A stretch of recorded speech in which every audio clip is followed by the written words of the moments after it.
What is a starseed? So I had mentioned starseeds and earth angels in another video, and I kind of cringe when I use those terms because while I do believe in those terms, it's kind of like how Eckhart Tolle said, the words are just signposts.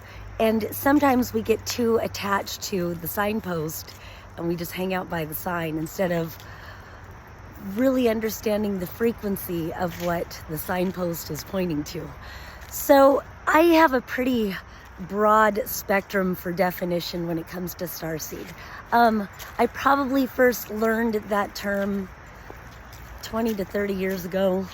I don't know. And I am into like Pleiadian stuff especially. But just because that's what I'm into doesn't mean I think that it applies to everybody. But I have met other people that have an affinity for that energy, and they seem to be in a pretty good resonance with my beliefs and who I am. And you can even find it on your palm, what I was shown. And there's different people, again, that have different definitions for this. But if you have an M on your palm, and I have a little selfie stick, so bear with me. But if you can see, there's like an M. I don't know if you can see that. Then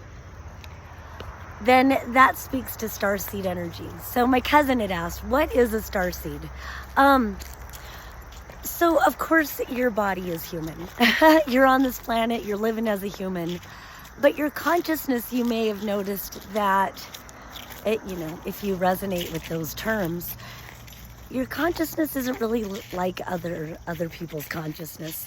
The way you view things, the solutions that you see that seem quite obvious, and when you present solutions, people will tell you, you don't know what you're talking about, or that's not how it works. And it's like, but it could. That's not how it works by design. But the design could be changed. It's a design flaw. So it's like we see the obvious made upness of it all.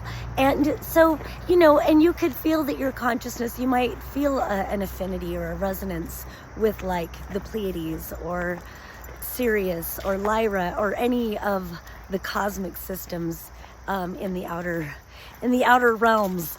But I like to say, Earth is a star. We're all starseeds, basically. Everything is made of stardust. Our bones are stardust. That's what we are. So maybe it's kind of like a title that you can achieve if you learn to attune your frequency in that direction. I feel like a starseed could just as much have an affinity for I exist as a tree in another dimension, or I'm a flower, and and I like to get really weird and interdimensional, but you could be walking by and notice a flower in the meadow, and somehow that's another version of you. We're all connected. Everything is interconnected. And of course, I'm very much a pantheist. Pagan motherfucking pantheist. And again, this is just my definitions of what these terms mean. Kind of like with being a silly heart or whatever. Another word for that could just be an optimist. But I like these words. So that's my quick definition of what a starseed is.